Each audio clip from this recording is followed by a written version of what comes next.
Welcome to the Liver Lounge, your go-to podcast for the latest updates in hepatology, featuring discussions with the world's leading experts. Hi everyone, thanks for listening in to this latest podcast by the Liver Foundation. I'm Dr. Margaret Ting. I'm from the National University Health System in Singapore. And we have today here Professor Michael Lucey, and we're so delighted and honored to have him. He's a professor of medicine at the University of Wisconsin. So welcome, Professor Lucey. Professor Well, Lucey, thank you very much, Margaret. Thank you for the invitation, and I'm looking forward to our conversation. That's great. Professor Lucey has recently published an article in the New England Journal of Medicine. It's a review on liver transplantation. And liver transplantation is a really broad topic.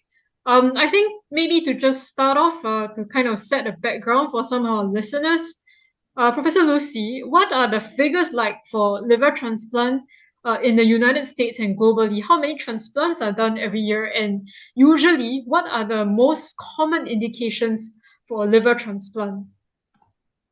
Well, that's an interesting question to start with. So the United States, there are roughly 9,000 liver transplants a year. And there are roughly 100 countries in the world that do liver transplants, but many of them do very small numbers.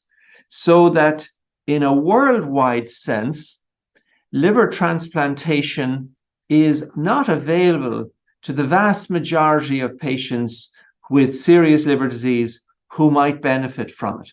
So it still is a treatment that is not meeting the needs of the global population. That's unfortunately the case. And in the United States, there have been now over 200,000 liver transplants done, and there are roughly about 100,000 people living with a liver transplant at the moment. The indications differ in different parts of the world, and they also differ in different eras. So quite recently in our part of the world, hepatitis C and its chronic effects was the most common diagnostic indication. And it is now quite a rare indication because of the arrival of effective curative treatments.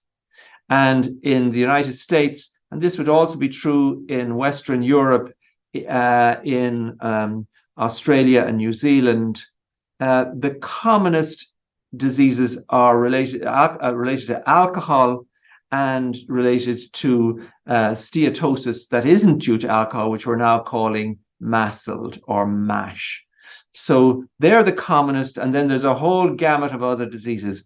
Whereas in Asia, where you're communicating to me from, chronic viral hepatitis and hepatocellular carcinoma related to chronic viral hepatitis and cirrhosis are the most common indications. Great. And I think actually everywhere in the world, MESO is actually increasing in prevalence, even in Asia. So we are also seeing more patients with MESO getting transplanted in Asia. Now, I think you kind of rightly pointed out that quite a lot of people with alcohol-related liver disease get transplanted, and I thought that was an interesting topic to just quickly make a detour to discuss. So I think it has been quite controversial in recent times, transplant in severe alcohol-associated hepatitis, and I think this is something your paper kind of alluded to as well. Prof, what are your thoughts on this matter? Are patients who have severe alcohol-associated hepatitis, is it ethical for them to be transplant candidates? And on the flip side, if they don't get transplanted, we know that their mortality is very high as well. So what are your thoughts on this? So I think the first part of the question is it an effective treatment? If it were not effective as a treatment for liver failure due to alcohol, then the question of whether it's ethical would not arise. However, the challenge is because it is an effective treatment and other treatments are much less effective. So if you if you limit your consideration to patients who are not responding to medical management, then their chances of dying are high, and their chances of living for many years after a liver transplant are high. So there's no question about the efficacy of the treatment. The question of the ethics of it really come down to how you characterize alcohol use disorder. Do you consider it a disease, or do you consider it some form of voluntary behavior or moral weakness? And I take the former view. I think it is a disease. I think it's a disease in the same way that drug addiction is a disease. It falls into the spectrum of mental illness. And I think we are ethically bound to treat patients with diseases. That's a very clear position that you're taking there. And I think that's good for our listeners, because I think there's a lot of literature on this at the moment. Okay, so I think moving on, just wanted to, kind of ask, and maybe you could explain, how does the United States, how do you prioritize your patients for transplant, patients on the transplant waiting list, and what's the average time on the waiting list, and how many of the patients who end up on the waiting list eventually do undergo a transplant? Also, conversely, sorry, I don't have any questions. Conversely, how many patients on the waiting list end up dropping out and not getting a transplant? Yeah, so there are a lot of parts to that. So the prioritization of patients on the waiting list occurs after the patients have been selected to be placed on the transplant waiting list. So a different set of questions could be asked about how do we make that selection? But let's leave you to ask that question if you're interested in it in a minute, and go just to the question of the people who have now been selected and placed on the waiting list. There is in the United States, there's a national waiting list. So you're in the queue for a transplant along with people in every other state of the union. And this is governed by national law. And the national law dictates that the requirements on the transplant centers and on the process of transplant allocation of donor organs from deceased persons requires us to give priority to people who are going to die over people who are less likely to die. So it's what in the United States is called the sickest first policy. And then there are one or two other requirements as well.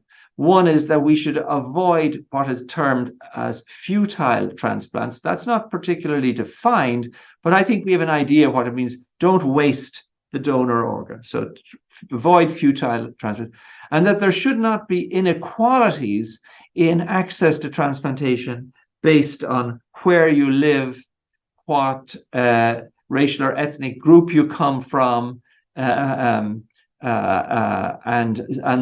some of those issues. There is a limitation on the basis of whether the person has somebody to pay for it. So insured persons have an advantage over uninsured persons, and in many cases, uninsured persons have no access to liver transplantation.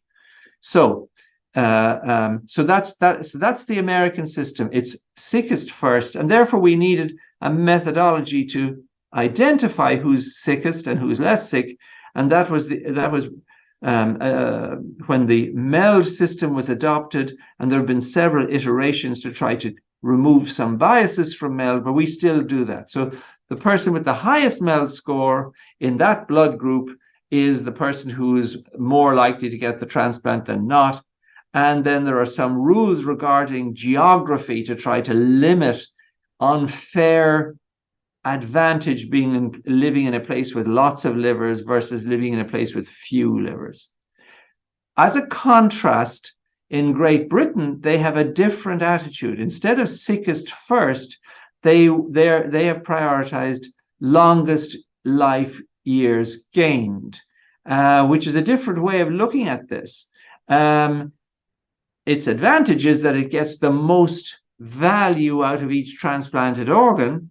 Its disadvantage is if your family member is the sick patient but is 65, you're at a disadvantage compared to somebody who's 45. There's just no way around it. And yet somebody of 65 could live for 15 years with a transplant and have good years.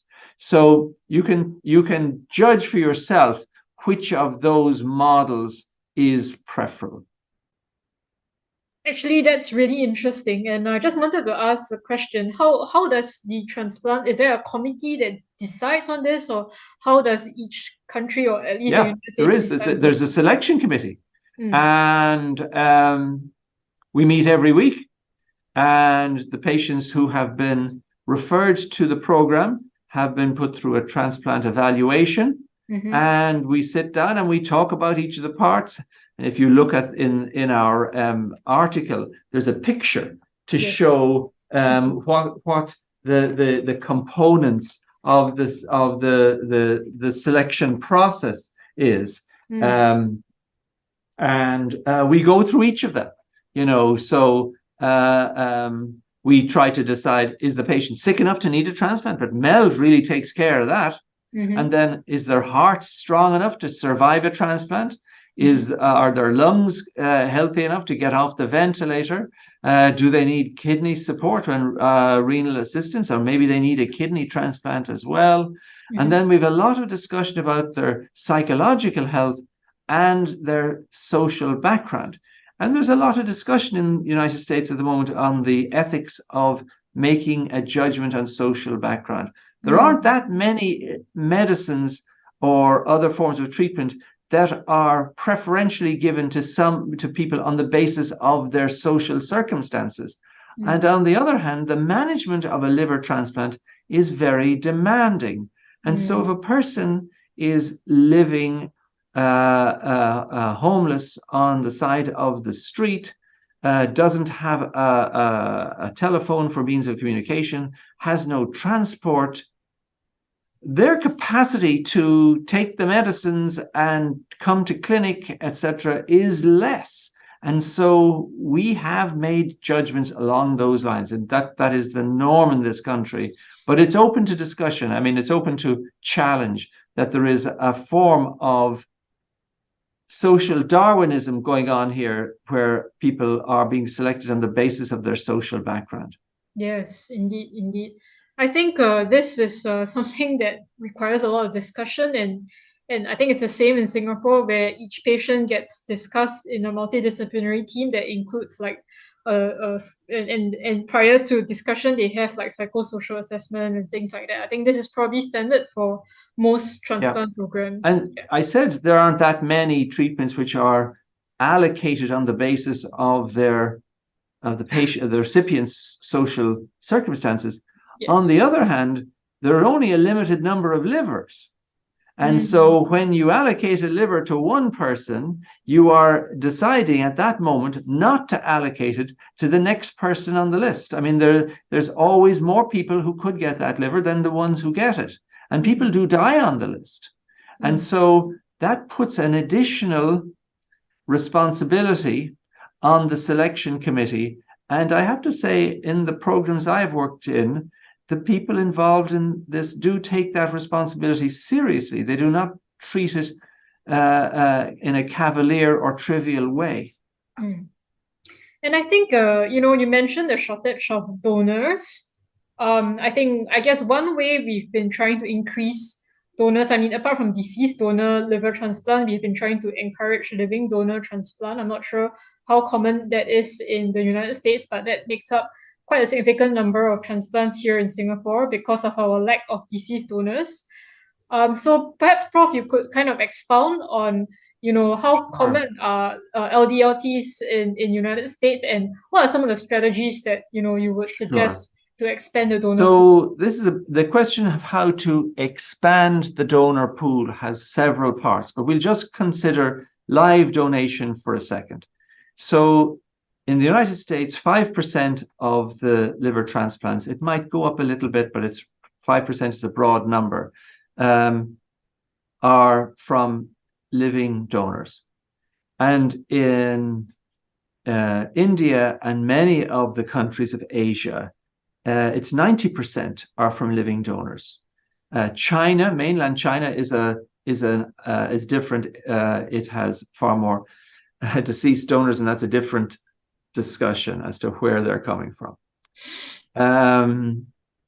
So the living donation is based on an interesting physiological phenomenon in that if you remove a large part of the liver in a person who's relatively healthy, they're very liable to grow that back again.